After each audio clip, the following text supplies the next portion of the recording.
Je vous remercie, Monsieur le Directeur, Monsieur le Ministre, Monsieur le Secrétaire, Messieurs les Secrétaires Généraux, Monsieur le Directeur de cabinet, Monsieur les Généraux et Directeurs Généraux, Chefs de service et membres de la presse qui avaient assisté à l'intégralité de nos travaux. Nous voilà donc au terme de nos échanges. L'objet de cette rencontre, on s'en est bien rendu compte,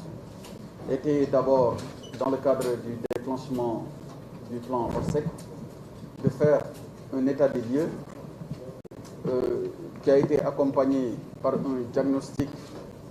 de la situation dans les différentes régions concernées par les forts flux enregistrés, lesquels ont provoqué donc des inondations. Nous avons entendu donc tout le monde et je voudrais bien insister, ou en tout cas revenir sur un point. Le gouverneur de Dakar l'a évoqué. Dès le déclenchement du plan Orsec hier, les premiers moyens ont commencé à être mobilisés sur instruction donc de son Excellence, Monsieur le Président de la République, Macky Sall. Et cela a consisté à déjà déployer sur le terrain une cinquantaine d'hydrocureurs, mais ce n'est que le début, ainsi que 150 motopompes. Mais comme son nom l'indique, le plan Orsec est un plan d'organisation des secours. Ça demande beaucoup de coordination, mais on s'attend surtout à une efficacité dans l'action publique. Sous ce rapport, les groupes opérationnels, sans tarder, après notre visite donc, de cet après-midi, comme qui dirait, nous avons fait le point sur la base donc, des connaissances des uns et des autres, mais également des rapports qui ont été faits aux différents services. Mais après ce rapport sur pièce, il faudra un rapport sur place. Donc un état des lieux sur pièce et après un état des lieux sur place. Les groupes opérationnels devront entrer en jeu et l'organisation des secours sous la direction de la BNSP ne devra pas tarder. Tous les moyens devront être mobilisés. Les finances ont donné les assurances. Les services techniques concernés ont les capacités et les explications qu'il faut pour venir à bout de la situation. Nous avons reçu les instructions qu'il faut pour faire le travail. Les équipes techniques sont là, les finances ont donné les assurances, comme j'ai dit tout à l'heure. Il ne nous reste plus qu'à faire le travail, atteindre les résultats qui sont attendus, et puis tout cela sous la coordination de l'état-major de commandement qui est institué dans le cadre du plan Orsec. Sur ce donc, je lève la séance tout en vous rappelant qu'il y aura une visite aujourd'hui sur... Oui,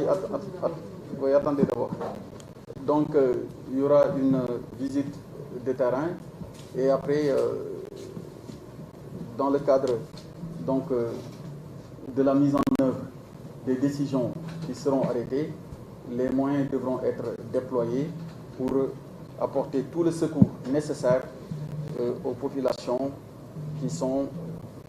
dans les zones concernées. Alors, je salue... D'accord, merci beaucoup, Général. Alors, en wolof, ñu ngi leen di sant bu baax si wuy si bi nga xamante ni membre presse bi wuy si nañ ko. Damay fàttali ginnaaw bi ma leen nuyoo ba noppi ni fan yi ñu génn dafa am ay taw yu suñu borom dogal mu wàcc ci réew mi diggante fukki fan ak ñeent ci weeru août ba jàpp fukki fan ak juróom-ñeent am ay taw yoo xamante ni am na lu mu indi ci yenn goxu réew bi ba ñu am li ñuy tuddee mbënd. liñ ci gën a ràññee mooy gox bu mel ni Kër Massar, gox bu mel ni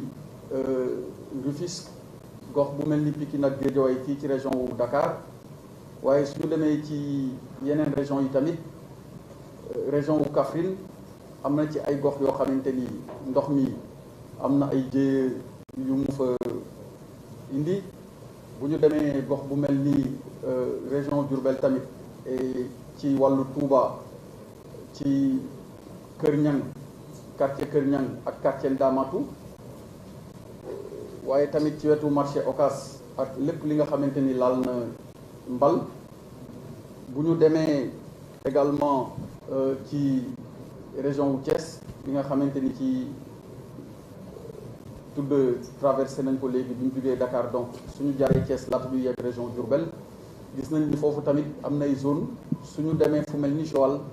mais bu ñu demee tamit fu mel ni Suun Séeréer ci wetu aéroport bi am na ay gox yu bëri yoo xamante ni ndox bi am na jafe-jafe bu mu jural ñi dëkkee ci gox yooyu mu tudd léegi. mu doon loo xamante ni bi mu amee ba léegi service su état bi ñi ngi ci liggéey li jëm ci wàllu pompe wala li jëm ci wàllu taxawu ñi ngi ci nekkoon waaye dafa am mbir fu muy toll te noonu la tëddee ci wàllu doxalinu état su fekkente ni dafa aaju ñu gën a baral wala ñu gën a yokk li nga xamante ni moom la ñu waajaloon ngir taxawu askan bi dafay laaj li ñuy wax plan Orsec ñu déclenché ko. ci loolu nag le président de la république joxe ndigal ni loolu di plan Orsec nañ ko dal di tëral suñ ko xesee tëral lépp day mujj wuy si ci ñu gën a organiser wu à partir di fii di ministère de l'intérieur lépp luy service su état jëm ci wàllu li nga xamante ni mooy mbënd mi ñu indi seen xam-xam indi seen xalaat waaye tamit ministère des finances bi nga xamante ni moom moo yor wàllu keesu réew bi directeur général budget teewal ko fii ñëw toog ñu xool naka la ñuy saafaraa ci ni mu gën a gaawee ci ni mu gën a baaxee li nga xamante ni mooy jafe-jafe yi nga xamante ni suñu mbokk yi di nekk ci yenn gox yi am nañ ko ginnaaw bi suñu borom dogalee taw yooyu wàcc ci réew mi loolu nag mënuñu ko def lu dul ni dañuy déglu ku nekk ci sa xam-xam ci li mu màcc jëmale ko ci wàllu doxalinu état te soxal affaire mbiru inondation ñu déglu la déglu nañ service su état yi nga xamante ni yëpp dañuy liggéey ci loolu déglu nañ ministère des finances wax nañ ñu li nga xamante ni moom la ñu gis waaye wax nañ ñu tamit li nga xamante ni moom la ñu xalaat ci saafara plan Orsec niñ ko tëralee tamit dafa am ay kuréel ci biir yoo xamante ni dañuy dal di bàyyi lépp lu ñu doon def jublu ci taxaw ngir saafara jafe-jafe yi nga xamante ni nit yi nekk ci ndox mi yëpp ñi ngi koy jànkonteel tey te pour mën loolu li ci jiitu mooy pomper jël ndox mi génne ko fi mu nekk expliqué nañ li indi ndox mi waaye ginnaaw bi nga xamee problème ba pare bi nga gisee ni problème lii moo ko indi ci fan yii ñu ñëw li ëppal solo nit ñi ëppal solo gouvernement mooy solution fi ñu nekk nii du ngir def réunion pour gis ni lii moo xew ci gox bi wala loolu mooy li ci jiitu mais loolu bu ñu ko defee ba noppi lenn rek moo soxal population yi lenn rek moo soxal état bi mooy nañu am solution fexe saafara seen jamono seen saafara li nga xamante ne moom lañ jànkonteel ci problème woyofal ak gën a rataxal ba ñu delluwaat ci ni ñu doon dundee laata ndox mi di ñëw loolu nag ci la ñuy dal di jublu bi ñu waxee fii ba noppi dinañ dem ci terrain bi bu ñu demee ci terrain bi xool li nga xamante ni moom lañ jànkonteel suba incha allah tàmbali nañ ko sax biig plan Orsec bi mu tàmbalee rek ci saase ndaxte plan Orsec bu tàmbalee ni ñuy doxalee avant plan Orsec ak bu plan Orsec tàmbalee dootul doonati benn ndaxte jàmp bi nga xamante ni situation bi jàmp na ko jàmp bi nga xamante ni nit ñi nekk nañ ko ci jafe-jafe day tax du ñu topp yoon yi ñu daan jaar ngir mën a lijjanti problème yi yoon yooyu dañ koy mel ni ku ko teggi bu ñu waxee ku dégg olof dëgg dañuy wax ni bu ñu doon jaar ci yoon bi léegi ci ñal la ñuy jaar loolu mooy raccourci pour jéem a gën a baral solution yi nga xamante ni moom la ñuy indi moo tax démb sans xaar jël nañ juróom fukki hydrocureur tey mi ngi ci banlieue bi ñu commencé benn partie ci yenn département yi commencé ngàcc ndox mi jël nañ tamit ay moto pompe yoo xamante ni toll na ci téeméer ak juróom fukk ñu tàmbali ngàcc waaye loolu tàmbali la mais ci liggéey bi nga xamante ni dinañ ko wéyal ci fan yi dinañ gën a baral gën a xool nu loolu yëpp yéwénee en attendant lii nga xamante ni directeur général ADM waaye ministre des collectivités territoriales sama naataango Omar Gueye nga xam ni bi mbir bi tàmbalee ba tey daanaka Kër Massar la dëkk wax leeral nañ ko liggéey bu am solo bi nga xamante ni président santaane woon na ko daaw bi mu demee Kër Massar jëmale ci wàllu fexe ba ndox mi nga xamante ni daan nañ jàkkoonteeg moom mu am ak coppiku bu ci dikk loolu noonu dafa am benn lu ci des tuuti ci liggéey bi lu ñu waroon def ci fukki weer ak ñaari entreprise yi dañu waxoon ni ci fukki weer lañ koy def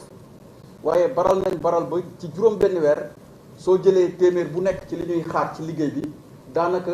juróom-ñeenti fukk ba jàpp juróom-ñeent fukk jot nañ ko ci def daf ci am nag benn jafe-jafe bu rëy boo xamante ni ci wetu Kabil Baas daf ci am ñaari téeméeri mètre ak juróom fukk yoo xamante ni dañu war a def raccordement bi ngir ndox mi mën a jaar foofu dem ba forêt Mbao dem ba forêt classée wu Mbao bu fa jógee dem marigot wu Mbao bu jógee marigot wu Mbao moom dugg ci géej gi mais tant que raccordement boobu di ñaari téeméer ak juróom fukki mètre amul jafe-jafe dina am ngir ndox mi mën a dem ni nga xamante ni moom lañ ko xalaatee woon li ko waral nag mooy ministre des collectivités territoriales leeral na ko léegi bu ñu ñëwee ba foofu ni ñu tabaxee dëkkuwaay yi ak li mu aju ci gas buñ ko defee mën na indi jéyee ci li nga xamante ni mooy kër gi fa nekk loolu nag ay solution ñi ngi nekk avec entreprise yi mais aussi même le génie militaire nga xamante ni mooy waa l'armée bi ñu ngi toog fii ñu ngi leen di saluer dinañ ci góorgóorlu ba fexe nu mu gën a yéwénee loolu moo doon ci gàttal kaddu yi nga xamante ni bëggoon nañ leen ko rotal li ci des mooy fexe ba solution yi ñu indi ko ñu ngi leen di sant di leen gërëm ci loolu la ñuy yëkkatee réunion bi jërëjëf.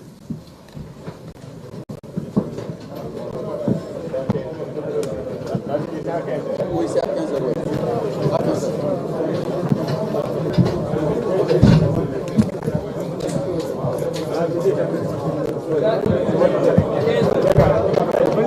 Ah oui,